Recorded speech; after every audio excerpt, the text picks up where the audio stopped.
உறவுகளும் இப்போ இருக்க பிள்ளைகளும். அதாவது இப்போ உள்ள பிள்ளைங்களுக்கு உறவு முறையே தெரியல. அத்தை யாரு? மாமா யாரு? யார மாமான்னு கூப்பிடணும்? யார அத்தைன்னு கூப்பிடணும்?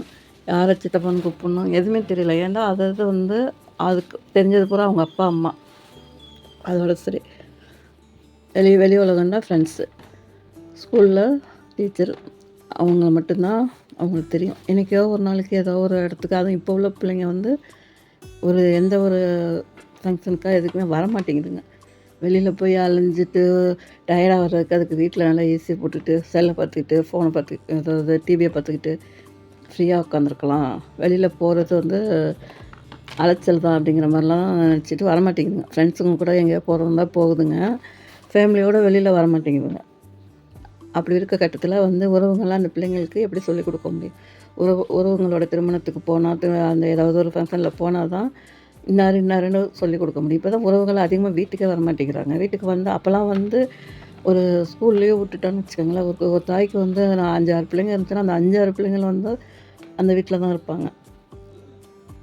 ஒவ்வொருத்தருக்கும் 3, 4 பேரன் பேத்திருப்பாங்க. அந்த அத்தனை பிள்ளைங்களும் அத்தனை பேரன் பேத்திங்களும் ஒரு வீட்டில் சூப்பராக அப்படி தான் விளையாண்டுட்டு இருக்குங்க. அப்படி தான் இது பண்ணுங்க. நாங்களாம் அதை அனுபவித்தவங்க தான். அப்படி ஒரு நல்லா இருக்கும் பார்க்குறதுக்கு. கிராமத்தில் இருப்பாங்க தாத்தா பாட்டி. டவுனில் இருக்க பிள்ளைங்க ஸ்கூலை விட்டோன்னா எப்படா ஸ்கூல் லீவ் விடுவாங்க, நம்ம கிராமத்துக்கு போகணும் அப்படின்னு சொல்லி எதிர்பார்க்குங்க.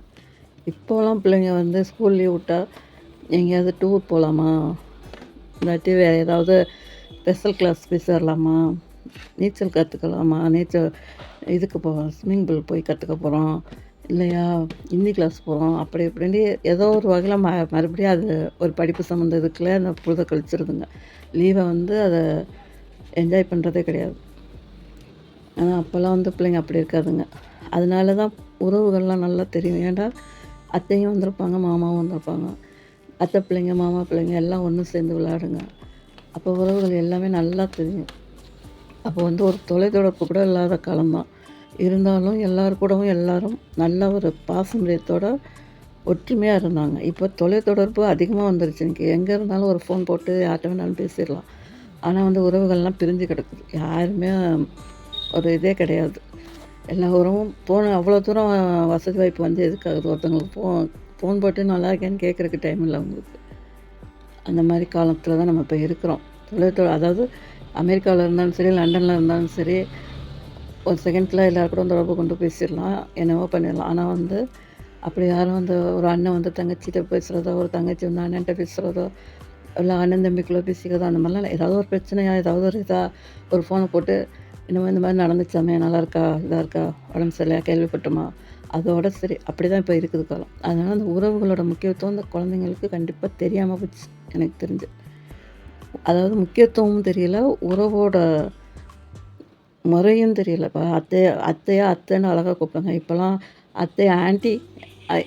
அதாவது கொஞ்சம் வயசானவங்களாம் ஆன்ட்டி, கொஞ்சம் நடுத்தர வயசு, கொஞ்சம் கூட உள்ளவங்கள பாட்டி, கொஞ்சம் கம்மியாக உள்ளவங்களாம் அம்மா. அது அவங்க அத்தையாக இருந்தாலும் சரி, அவங்க பாட்டியாக இருந்தாலும் சரி, அவங்க என்ன உறவு முறையாக இருந்தாலும் சரி, அதை பற்றிலாம் கவலைப்படலாம். சின்ன வயசாக இருக்கவங்கள சிஸ்டர். அது மாதிரி பசங்களை பூரா ப்ரோ அவ்வளோதான். மச்சான்ல மாமான்ல ஒரு உறவு முறையும் இல்லாமல் போச்சு. காலம் அந்தளவுக்கு குறுகி போச்சு. பிள்ளைங்களுக்கு எடுத்து சொல்கிறதுக்கு, அதாவது அந்தந்த ஒவ்வொரு இடத்துங்களுக்கு கூட்டிகிட்டு போனால் தான் அந்த பிள்ளைங்களுக்கு இந்த ஒரு தேவையில்ல வரையில் இவங்க தான் அவங்க அப்போல்லாம் ஒன்றை விட்ட அத்தை, ஒன்றை விட்ட மாமான்னு கூட பாசமாக இருப்போம். எங்கள் மாமான்னு சொல்லுவோம். ஒன்றை விட்டவங்க, 2 விட்டவங்களெல்லாம் எங்கள் மாமா, எங்கள் அத்தைன்னு சொல்லுவோம். எங்கள் பாட்டியம்மா. இப்போல்லாம் சொந்த அத்தை, சொந்த மாமா, சொந்த பாட்டிங்களையே நம்ம பாட்டியா அப்படிங்கிறது தெரியாமல் இருக்க பிள்ளைங்கள. நிறையா பிள்ளைங்க, அதுவும் டவுனில் இருக்க பிள்ளைங்களாம் ரொம்ப மோசமாயிடுச்சுங்க. கிராமத்துலையாவது ஓரளவுக்கு உறவு முறைகள் தெரிஞ்சு வளர்க்குறாங்க.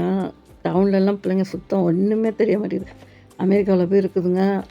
வந்தால் இந்த கிளைமேட்டும் பிடிக்கல அதுங்களுக்கு, இங்கே உள்ள பழக்க வழக்கங்களும் பிடிக்கல. அப்படியே ஒரு மாதிரி டென்ஷன் ஆகிடுதுங்க. எப்போ ஊருக்கு போவோம் அப்படிங்கிற மாதிரி தான் இருக்குதுங்க அதுங்களுக்கு. அப்படியே வளர்த்துட்டாங்க நம்ம ஊருக்காரங்க. அந்த சூழ்நிலையில் அந்த குழந்தைங்க வளர்ந்ததுக்கு நம்மளுடைய எந்த ஒரு பழக்க வழக்கங்களும் எந்த ஒரு இதுவுமே அதுங்களுக்கு பிடிக்க மாட்டேங்குது. ஏன்னா அப்படி ஆயிடுச்சு காலம். அந்த மாதிரி ஆயிடுச்சு. உடனே கொஞ்சம் காலம் ஆகிட்டா எப்படி, அதாவது ஒரு குழந்தை பெற்றுட்டு அவங்க யார்கிட்ட ஆயம்மா கையில் கொடுத்து வளர்த்துருவாங்கன்னு நினைக்கிறேன். எந்த ஒரு தாய் தப்பனோட இது கூட இல்லாமல் போயிடும்னு நினைக்கிறேன். இப்போ அப்படி தான் இருக்குது காலம். அவங்க அப்பா அம்மா அததான் அவங்க அப்பா, அம்மா அவ்வளோதான் அந்த குடும்பம்.